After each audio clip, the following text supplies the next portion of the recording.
Hello everyone, welcome to my channel. आज हम पढ़ेंगे क्लास 7 हिंदी का 19 चैप्टर आश्रम का अनुमानित व्यय। तो इसमें अनुमानित का मतलब होता है कि अंदाज़ा लगाया हुआ। तो महात्मा गांधी ने दक्षिण अफ्रीका से लौटकर अहमदाबाद में आश्रम की स्थापना की और वहाँ शुरू से 40 लोगों के रहने का अनुमान उन्होंने लगाया था। और गांधी जी ने स्वयं आश्रम के अनुमानित खर्च का विवरण लिखा और आवश्यक सामग्रियों की सूची बनाई। तो इसमें आरंभ में संस्था में 40 लोग होंगे। ये महात्मा गांधी जी ने शुरू में ही अनुमान लगा लिया था उन्होंने, और कुछ समय में इस संख्या के 50 हो जाने की संभावना है। हर महीने औसतन 10 अतिथियों के आने की संभावना है। इनमें 3 या 5 सपरिवार होंगे, इसलिए स्थान की व्यवस्था ऐसी होनी चाहिए कि परिवार वाले लोग अलग रह सकें और शेष एक साथ। इसको ध्यान में रखते हुए 3 रसोई घर और मकान कुल 50,000 वर्ग फुट क्षेत्रफल में बने तो सब लोगों के लायक जगह हो जाएगी। उन्होंने सोचा महात्मा गांधी जी ने कि अगर कोई परिवार के लोग आ जाते हैं तो उनको अलग रखेंगे और बाकी शेष अलग रहेंगे। और इसका भी उन्होंने ध्यान रखा कि उन्होंने 3 रसोई घर बनवाई और मकान कुल 50,000 वर्ग फुट क्षेत्रफल में बना। और इसके अलावा 3,000 पुस्तकें रखने लायक उन्होंने पुस्तकालय और अलमारियां होनी चाहिए, ऐसा उन्होंने बोला। और कम से कम 5 एकड़ ज़मीन खेती करने के लिए चाहिए, जिसमें कम से कम 30 लोग काम कर सकें। उन्होंने कहा कि कम से कम 5 एकड़ ज़मीन होना चाहिए और उसमें 30 लोग काम कर सके। इतने खेती के औजार चाहिए, इनमें कुदालियों, फावड़ों और खुरपों की ज़रूरत होगी। तो बड़े गिरी के निम्नलिखित औजार भी होने चाहिए, जैसे 5 बड़े हथौड़े, 3 वसूले, 5 छोटी हथौड़ियाँ, 2 एरन, 3 बम, 10 छोटी बड़ी छेनियाँ, 4 रंदे, 1 सालनी, 4 केतियाँ, 4 छोटी बड़ी वेदनियाँ, 4 आरियाँ, 5 छोटी बड़ी संडासियाँ, 20 रतल कीड़े छोटी और बड़ी, 1 मोंगरा, लकड़ी का हथौड़ा, मोची के औजार। और यहाँ पे दक्षिण अफ्रीका से लौटकर जब गांधी जी ने अहमदाबाद में एक आश्रम की स्थापना की, उसके प्रारंभिक सदस्यों तथा सामान आदि का विवरण इस पाठ में दिया है जो अभी हमने पढ़ा है।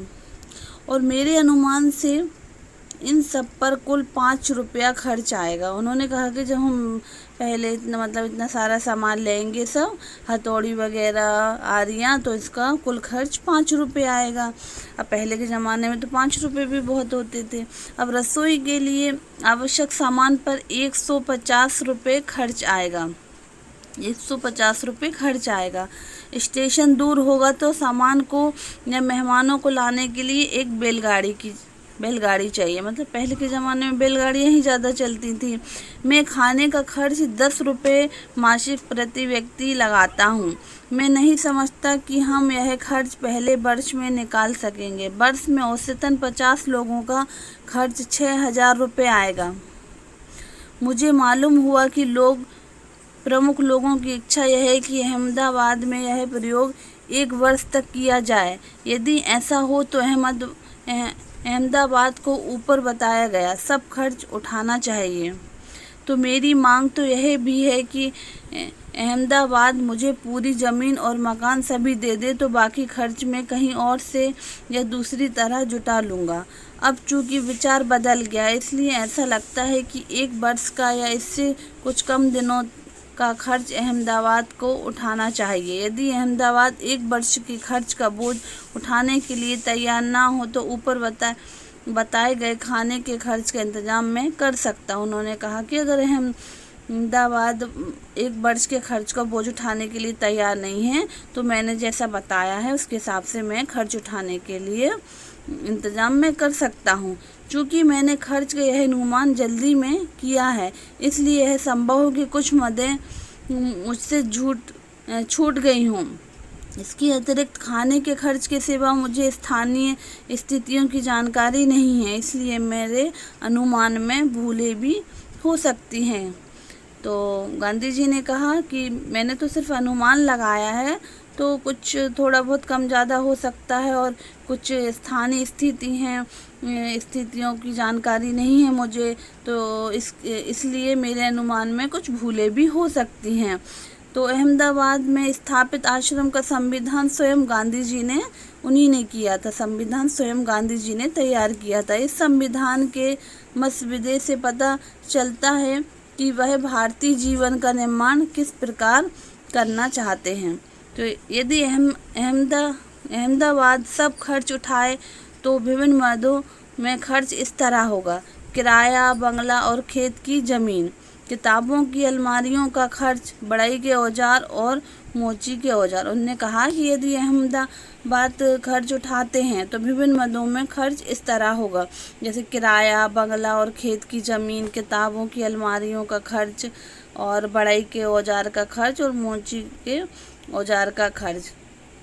अब 4 पतीले 40 आदमियों का खाना बनाने के योग्य, 2 छोटी पतीलियाँ 10 आदमियों के योग्य, 3 पानी भरने के पतीले या तांबे के कलसे, 4 मिट्टी के घड़े, 4 तिपाइयाँ, 1 कढ़ाई, 10 रत्तल खाना पकाने योग्य, 3 कलछियाँ, 2 आटा गूँथने की परातें जिसमें हम आटा गूँथते हैं, और 1 पानी गरम करने का बड़ा पतीला, 3 केतलियाँ, 5 बाल्टियाँ या नहाने का पानी रखने के बर्तन, 5 पतीले के ढक्कन, 5 अनाज रखने के बर्तन, 3 तैयाँ, 10 थालियाँ, 10 कटोरियाँ, 10 गिलास, 10 प्याले, 4 कपड़े धोने के टब, 2 छन्नियाँ, 1 पीतल की छलनी, 3 चक्कियाँ, 10 चम्मच, 1 करछा, 1 इमामदस्ता मूसली,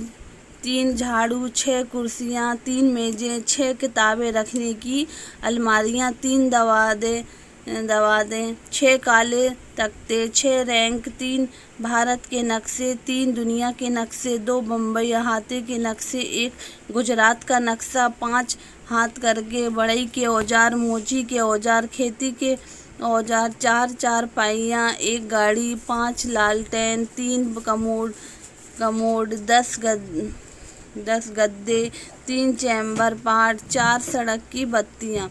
तो बैसाख बदी 13 मंगलवार 11 मई 1915 में उन्होंने इस तरह से लिस्ट बनाई थी महात्मा गांधी जी ने, और उन्हीं ने जो यहाँ का जो संविधान बनाया था वो भी महात्मा गांधी जी ने स्वयं ही तैयार किया था।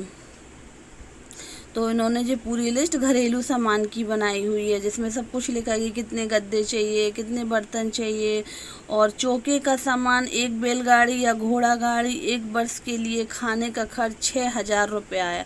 तो उन्होंने कहा कि इसमें लगभग हम सब पूरा टोटल करते हैं तो 1 वर्ष के लिए खाने का खर्च 6000 रुपया होगा।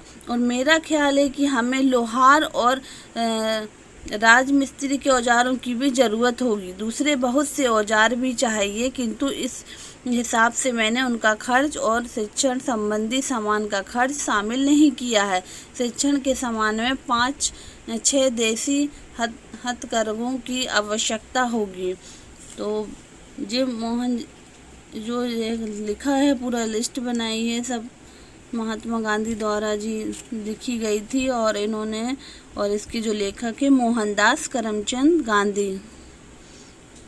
तो बच्चों, यह वीडियो आपको कैसा लगा? अगर अच्छा लगा हो तो लाइक करिएगा, सब्सक्राइब करिएगा। Thank you.